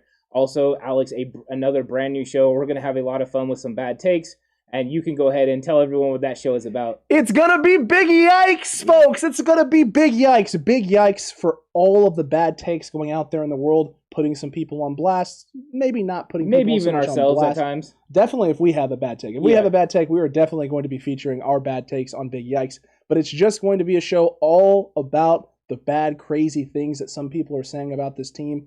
Sometimes turning the knob up to a 20 when it really should only be at about a 3 or a 4. So Big Yikes, it's going to be a lot of fun. That's going to be a fun episode, really lighthearted episode, very different, right, than some of the other stuff we've done on this channel. But like you talked about, all 22 film breakdowns, preview of the game coming up, as well as breaking down the game that was just played. Those will all be on Patreon. We're also going to have fantasy football stuff on Patreon. So for those of you who are big fantasy football buffs and you want some prep stuff, you want to just find out what's going on in the Cutback Fantasy Football League because maybe you're a part of it, you want to see somehow the other teams did, or you just want to know more about players who are having success and guys you need to be looking out for. That kind of stuff is also going to be on Patreon, as well as Madden coverage as well, and other perks that will be released on the Patreon. You'll see them when the Patreon goes live, which is going to be when, Ant? Tomorrow. Tomorrow things go live. You can sign up and start, partaking in all that. A new episode of 49ers Cutback in Time will be up tomorrow on Patreon. And then, shortly after this weekend, Big Yikes will come up as well. And the content will start flowing on there. Absolutely. And Cutback in Time, a lot of the stuff that's going to be going up on Patreon is going to be weekly. So you're not going to be paying for something that's going one thing or two things. You're going to be paying for additional weekly extra content that's going to be at your disposal. So you get even more of the Cutback, even more of us, even more from the Cutback crew, more ways for you to engage and interact and just support and represent your 49ers and talk 49ers, because that's the thing we love to do, and what we've learned from the Cutback crew, it's what y'all love to do as well. Yeah, and Patreon gave us an avenue to be able to put out some of the stuff that we're not allowed to put on other platforms, so that's why we're going to put some of it there. We're still going to be putting out even more stuff on YouTube eventually, so make sure you're there for the membership so you can get a private membership only live stream. We'll be doing that. We'll be doing hangouts on Patreon. There's going to be a lot of fun stuff, more ways for everyone to interact, and that's really what we're trying to get to, is just keep building the community and keep giving opportunities for all of us to be able to interact. Correct. So while we have stuff going over to Patreon and we'll have member-only live streams for people who are members on YouTube, the best part is all this is doing is allowing us to create even more shows that are going to be coming your way and smacking you right in the face on this channel for free of charge. Nothing to it for you. You get to tune in every day for the weekly stuff that we have, the daily videos that we have, the two live streams that we've been doing a week. If you're a member, you get a third additional live stream every month. So every month you get an extra live stream on one of those weeks that you normally wouldn't get. There's just going to be so much content we putting out, so many show ideas. We're not going to announce those things, though, until they're ready to go, because we don't want to spoil anything. We want you all to get hype and excited about it. But there's just a big plan for this channel going forward. We've been able to execute a lot of it exactly the way we wanted to, and none of that's possible without all of the great things that you've done, whether it's subscribing to the channel, whether it's just liking the video, sharing the video, the people who are donating and been on Super Chats. It's been phenomenal. Everyone that has joined the Discord, it's been a fun time over there. It's been great, and we hope to continue building this incredible community that we already have. The Cutback crew is phenomenal. It's fantastic. We can't thank you enough. No, big time. This is exciting. Something we're moving forward with, and now I'm excited for all questions that are 49ers, so we can do our questions section. Alex, I think this will be an exciting way to end the episode. We got a little bit of time, though, here, so let's get into some of these questions that people have for us. Definitely. So any questions y'all have, make sure you're throwing them out there. I'm trying to look through right now and see if there's any questions that are going out there. Jose had asked a little bit earlier, are we playing all starters? And are they playing the starters? As of right now, I know that the plan is, to play starters for the 49ers. I haven't heard anything from John Gruden. No, I haven't heard anything from the Raiders' point of view. I do know that the 49ers plan on doing it, but we don't know the, kind of the physical, medical on all these guys. So all that will play into it, but I know the plan is to get as many of them out there as they can. Absolutely. Lee Demon Hunter said, bold prediction, Brandon Ayuk catches the ball. Oh, jeez. He's one of those fellas. He's one of those guys. Pretty funny, though. Look, it was a good one. It was a really good one. I don't think we're going to have much issues with Brandon Ayuk catching the football. Again, it is preseason, folks. Let's see what happens. He hasn't been dropping them in games. Yes, I know he's had a couple of drops, but he wasn't the only one plagued with drops last week. It wasn't just him. There was a handful of guys that struggled last week, and hopefully they're able to build and improve those things. Megan asks, do you guys think anyone will be on a snap count for the first game of the season or games after that? 100% yes. Yeah, Nick Bosa, D Ford, those guys for sure will be on snap counts because they're still trying to work them in. Now, I think D Ford is farther along than Nick Bosa is, so we'll see how long it takes Bosa to get up to speed, but they're going to want to be careful with this guy. He probably won't hit a full count of snaps until we come out of the bye week is where I think he'll finally go full speed against the Colts. Yeah, I think that's fair. I think full speed against the Colts is about the time you can see that. Don't be surprised, too. D Ford is not on a pitch count as well for an extended period of time. I imagine Javon Kinlaw will be as well, especially since this is a guy who last year played a heavy amount of snaps, more than we both feel he probably should have had to play, but because of injuries, he did. So don't be surprised if you see a lot of the D-line guys on pitch counts per se, but it's less about pitch counts and more of just getting rotation and keeping guys like Bosa, Ebukam, Ford, Kinlaw, Armstead fresh for later in the year. Yeah, agreed, 100%.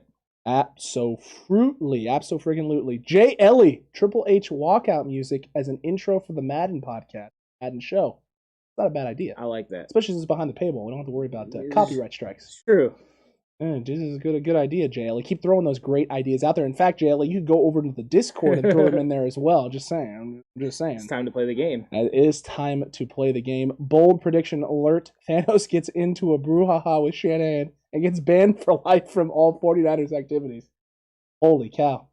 Holy cow. That would be one heck of a bold prediction if that came true. It really would. That would be interesting and fun. I'll tell you what, a lot of 49ers drama would vanish into thin air. Or it would create more. Oh man, probably. Well, it would initially create more, right? But maybe down the road there'd be less drama. Yeah. Or someone is just going to fill that space, right? Oh, you have to imagine someone is going to, especially with all of Thanos' army out there, they'd be chomping at the bit to jump in and take that spot. Oh, 100%. Accurate indeed. Lee Demon Hunter said, I'm not against Jalen Hurd, but these other guys that have put out work, basically put in more work and sweat. Do you think that Jalen Hurd should even make the roster, considering some of the other work that other players? For the good guys. Yeah, I think it's a fair, a fair question.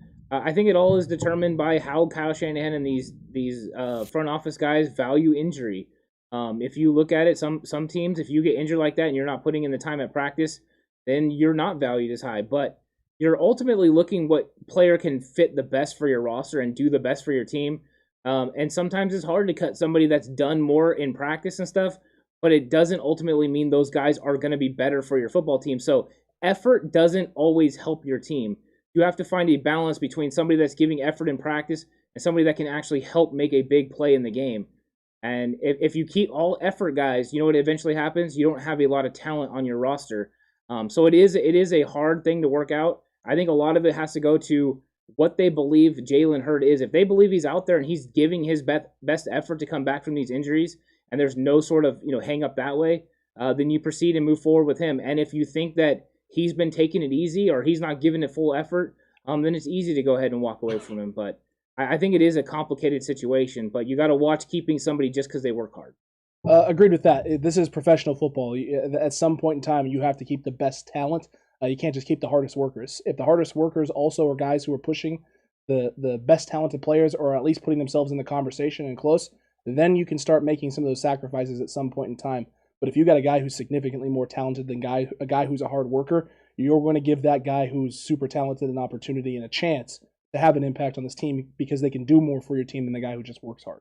Yeah, exactly. On the field, anyway, in terms of performance. And shout out to Texas Niners, by the way, the newest subscriber. I know he had said it a little bit earlier, but thank you for subscribing and welcome to the Cutback crew. Yeah, definitely. Welcome. Yeah, big time welcome. And then we had a couple of good questions that came through here as well. David Campbell had asked if we had seen the Zach Kerr presser this week. He talked about how this team has some great player interviews. They definitely do, but I didn't see the Zach Kerr one specifically. You know what? I don't think I saw the Kerr one either. I don't know why I didn't see this. We'll have to definitely go back and watch that. I'll have to go back and watch it. I try to watch every single player's presser and all the coaches, and I didn't see it. But Kerr is one of my favorite guys, on the team right now because I just like the way he approaches the game. Not to mention the way that he actually plays the game. Correct. But I definitely want to see that because I do think the 49ers have some of the most interesting personalities of any team in the NFL, and their pressers are always great. You can tell the kind of people that Kyle Shanahan and John Lynch are building this roster around. It's exciting. So, yeah, those are always good times, and those are fun to watch. Just like the brick by bricks are good because they mic up some of these guys, and you get to see them interact on the field, and it's a fun time. It definitely is a fun time. I like that a lot. There was another great question here from Sac Francisco. Will Jonas Griffith survive the 53-man cut down?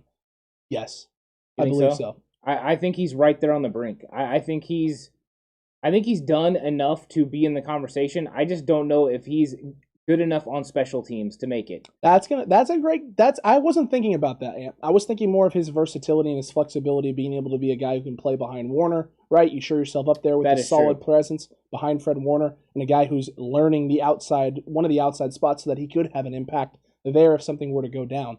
But yeah, you know what? His ability to have some sort of role or impact on special teams definitely needs to be something. Well, it's definitely something the coaching staff's going to factor in. If I had to guess right now, Flanagan, Foles, and Jonas Griffith would be 4 and 5, and they would go ahead and move on from Marcel Harris. I would say that's fair. Right now. I don't know what I'm going to ultimately say for the Project 53. That's true. When Project 53 is coming out Monday, you're not going to want to miss any of that. How do you gauge the quarterback snap count given the Shanna plan? I think you're not really worried about how many snaps that Trey Lance plays. You're just looking at it from a situational standpoint, right? So every time there's a situation that comes up that you feel that he would be more successful in, you put him in the game. Whatever you're trying to do that benefits your team, I don't think you set a set parameter or numbers on it. I think you just put situational. All right, in these situations, we're going with Trey. In these situations, we're going with Jimmy. And you just roll with that. And I think that's the best way to do it because I think if you get stuck into a certain number, breakdown, then sometimes you're gonna think, well, I've already played him, this many plays, maybe I shouldn't bring him in. We just go with what was getting. You're already doing something outside the box. You might as well go all the way outside the box.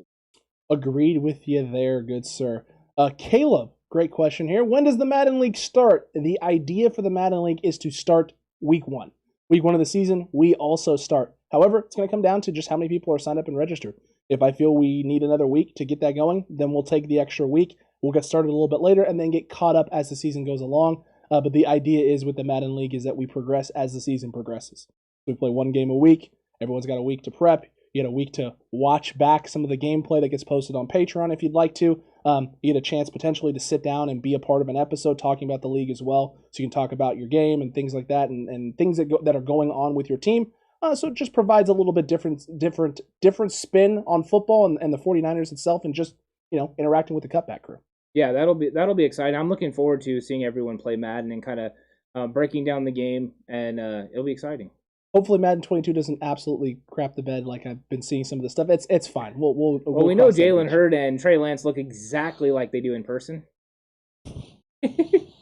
Big freaking yikes. Is there a chance Jordan Matthews can make the roster as a tight end / wide receiver? Really admire his hard work to gain the extra weight, and the little that he's seen of him has been impressive so far from Jag.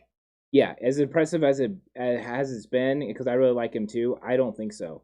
I just don't think he's developed enough as a tight end to make this roster. I don't think he has an opportunity to make it as a receiver, or they would assign him as a receiver. So it is in that tight end room, and I just think he's coming in right behind Charlie Warner. I thought initially when they signed him that he was going to have an opportunity to beat out Charlie Warner, but Warner improved in the pass game. He's looked good in practice. He looked good in the preseason game so far. So I think he secured himself that spot, and I think the 49ers will move that way. But I think they're going to want to try to keep Jordan Matthews close and put him on the practice squad. But doesn't mean some other teams aren't going to come calling and get him. But I would love to see him on the practice squad and maybe an opportunity for him to come up later in the season if we need him. I agree with you there 100%. It's going to be very, very difficult for Jordan Matthews, as much as he's improved and done things, the necessary things, right, to have an impact and to be a guy who you can count on and rely on with this group and this team. It's just tough. It's just very, very tough to see how it's going to play out, how it's going to work for him, how he's going to end up taking one of those spots, right? How he's going to be able to assert that spot on this roster with him not being as solidified as a blocker, Charlie Warner having developed as much as he's developed as well. And they're just really, right now, they're not being a need to keep a fourth tight end. Because as much as Jordan Matthews can operate as both a receiver / tight end role, he's not going to operate it the same as Jordan Reed operated. No, he's not. He's not as gifted as a tight end receiver. He's not able to sit down the way that he does.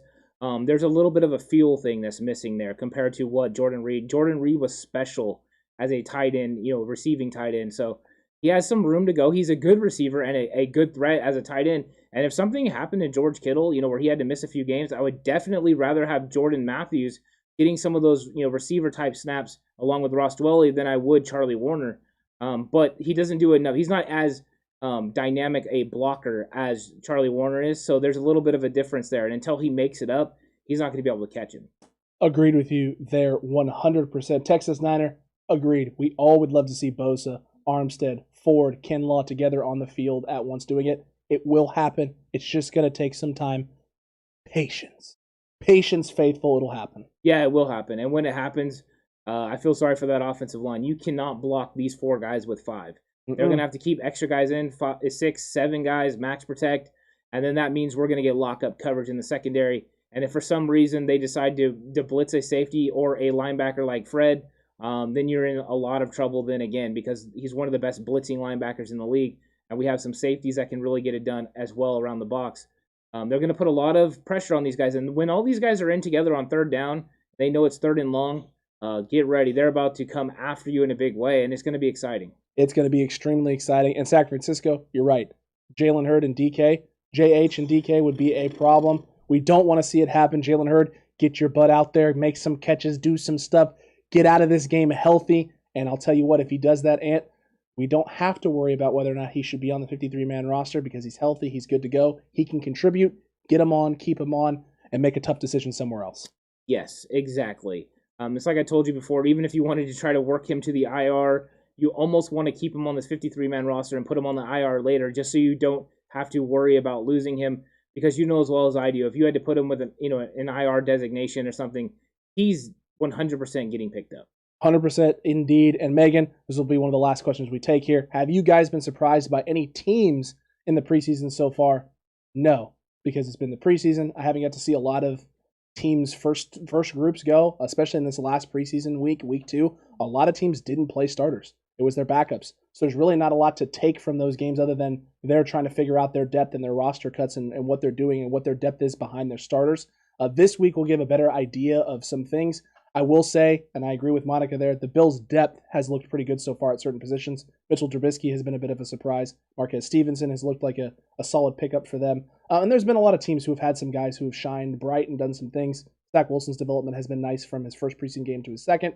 But it's going to be very hard to judge preseason because you're not getting a traditional true look at the team in your roster.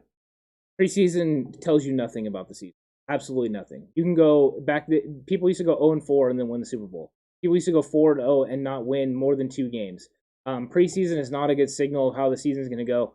I don't pay attention to most of it. What I do watch is some of the performances and players and how they're playing, and that kind of gives me an idea of what the team will look like initially. But I think we already know who's who. You know who had good teams last year, and then who added and who didn't, and then you just go off of that. A lot of it is predicated by quarterback play and then a good defense. So you look at those things, and those are usually going to be a good sign of which football teams are going to be good and which ones can't. And none of these quarterbacks are really playing during the preseason, so we're just seeing a lot of young guys. Agreed there. And Lou says saving roster spots. QBs, 2 of them? We think so. Yep. Wide receivers, 6 of them? Potentially. So. Tight end, 3. Defensive line, 10? Yep. All those are possible.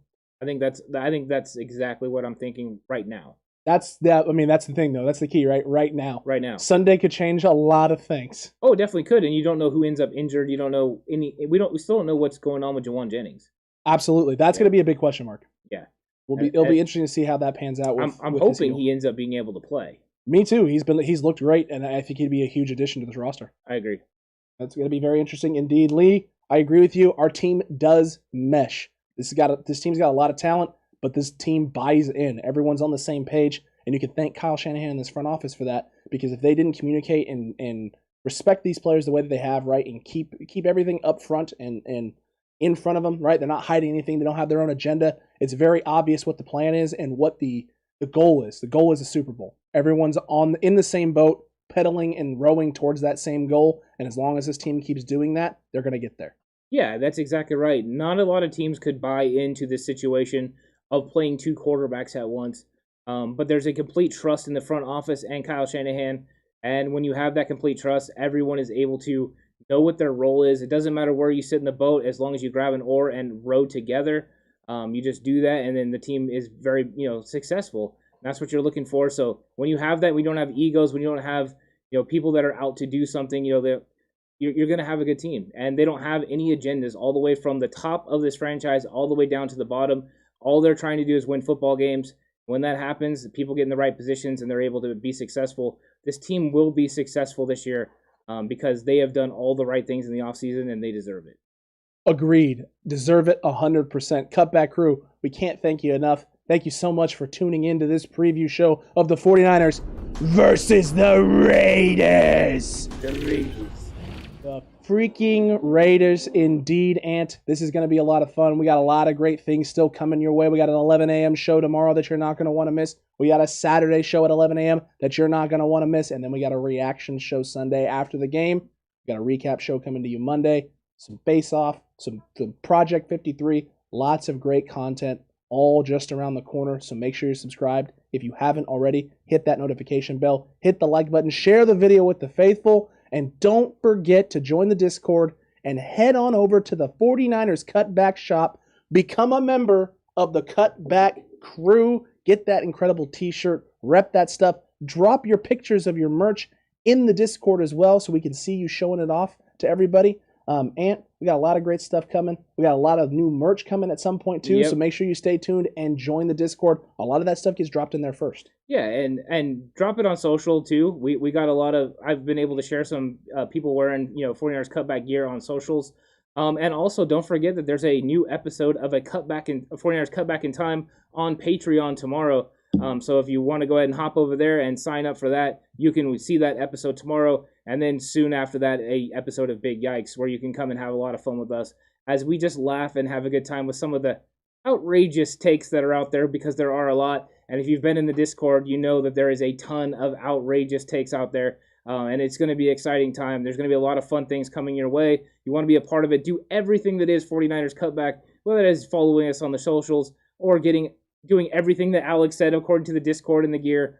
Just join it, enjoy it, and there's going to be a lot more coming your way. Announcements will be coming soon, but as of right now, this is what we got, and this is what we're going with, and it's going to be a fun time. I can't wait for the game, and I can't wait for the reaction show. Reaction show is going to be a blast. We got YouTube memberships coming your way as well that are going to give you instant access to the fantasy football leagues and the Madden League, so if you want to be able to do both, the YouTube membership is a great way for you to accomplish that without breaking the bank. So make sure you stay ready for everything we got coming your way. We got great stuff on the horizon, great stuff on the channel. Cutback crew, you've been fantastic. Faithful, you're always amazing. And 49ers fans, until next time, you stay safe. And remember, the right way is always the 49ers way.